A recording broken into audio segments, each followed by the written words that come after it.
From the New York Times, it's The Headlines. I'm Tracy Mumford. Today's Monday, April 27th. Here's what we're covering.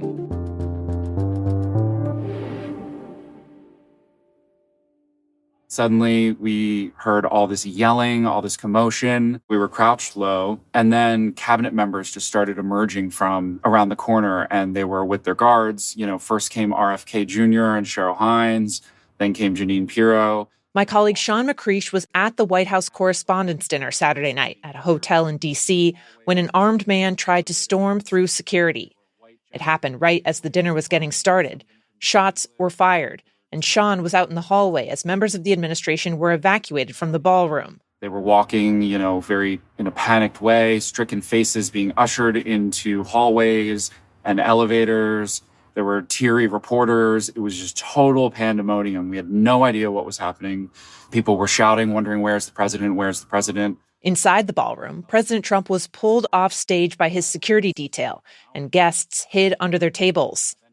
When it became clear the suspect had been apprehended, Trump insisted the night should go on. He was due to give a speech.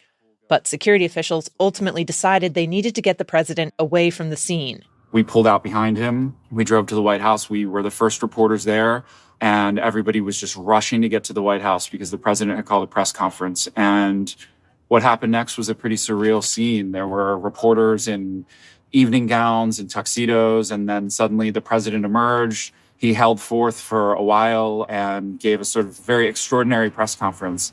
Well, thank you very much.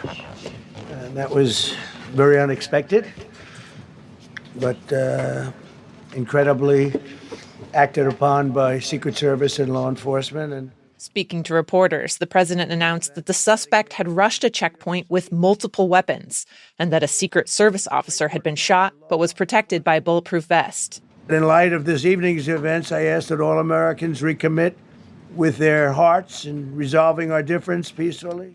Trump called for an end to political violence, though he also said the night was an example of why his ballroom renovation is necessary, saying it would be much more secure.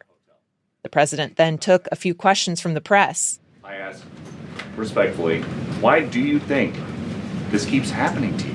Including about how this was the third time a gunman has gotten perilously close to him following previous assassination attempts. Now we're the hottest country anywhere in the world. We've changed this country. And there are a lot of people that are not happy about that. So I think that's the answer, Peter. The investigation into the suspect is still ongoing, but here's what we know so far.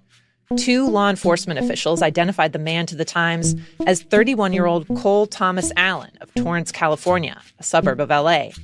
He studied mechanical engineering at Caltech and was involved in a Christian fellowship on campus. According to his LinkedIn account, he spent several years working as an engineer, a self-employed video game developer, and as a college test prep tutor.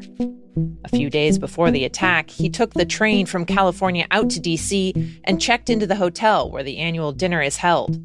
According to writings authorities say he left behind, he expressed outrage at policies put in place by the White House. He also seemed to call the president a traitor, though he didn't name him explicitly, and alluded to allegations of sexual misconduct. Allen is expected to be charged with multiple crimes in a court appearance set for today.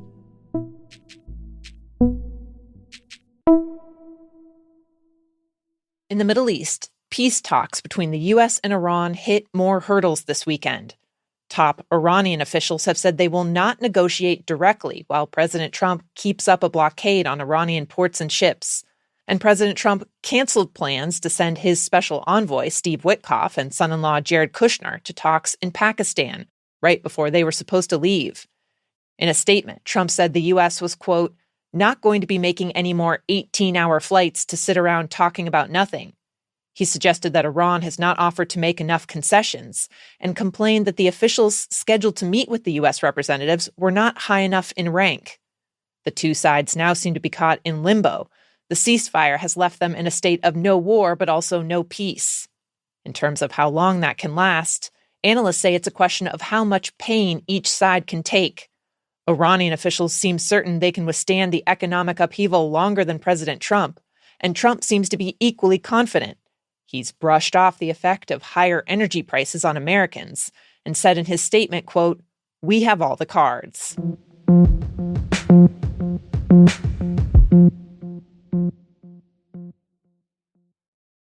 United States Mint sells more than $1 billion of investment-grade gold coins every year. Maybe you've seen one. Some are stamped with an eagle or Lady Liberty. Under federal law, the Mint is required to make sure that gold is 100% American. But a new investigation from the Times has found that's not the case, and the Mint has become part of a system that's laundering foreign gold, much of which is illegally mined. To figure out where the Mint's gold actually comes from, we use public records and interviews to untangle the supply chain. And one of the many places we found the gold coming from is an illegal mine here in northern Colombia that's run by a drug cartel. Justin Sheck is an investigative reporter at the Times. The mine we visited is called La Mandinga. It's illegal in multiple ways. It's on government land where it's illegal to mine. The miners there are using heavy equipment, which is prohibited, and they're using mercury, which is illegal to use in Colombia because it's toxic. The mercury is used to separate the gold from the ore and has polluted the entire area. Justin says that once the gold is extracted, it begins its journey to the U.S. Mint. In Colombia, it's passed off as legal, even if some of the local buyers know it's not. And once it reaches the U.S., it's melted down along with other gold and poured into new bars that are, according to the industry's logic, technically American. La Mandinga is just one of many similar criminally run mines in Colombia that's pumping gold into the legitimate supply chain. But we found all sorts of other, maybe not illegal, but certainly not American sources of gold that are getting to the Mint. And they include pawn shops in Mexico, a mine in Honduras where the mining company dug up an indigenous graveyard to get to the gold, and even gold that comes from Congo, which is getting into the Mint supply chain, which is very far from American. When the Times first approached the Mint to ask questions about its supply chain, a spokesman claimed its gold came entirely from the U.S. But after my colleagues shared their findings, the Mint said American gold was its, quote, primary source, and that it was taking better steps to track its origins. In a statement, the Treasury Secretary, Scott Bessent, who oversees the Mint, said he's launching an investigation into the government's procurement practices.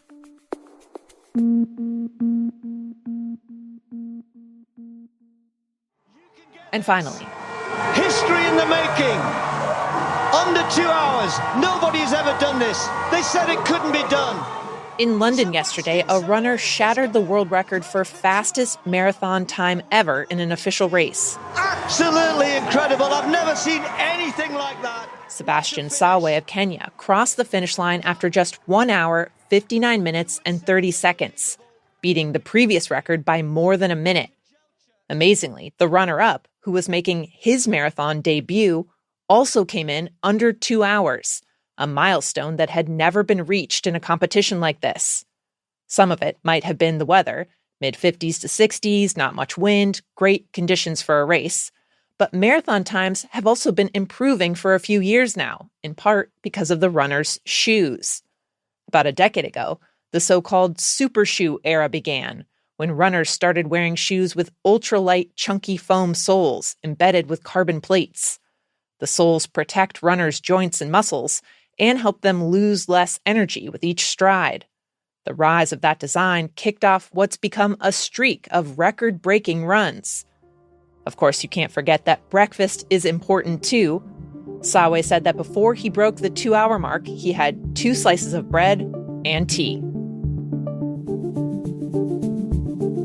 Those are the headlines. I'm Tracy Mumford. We'll be back tomorrow.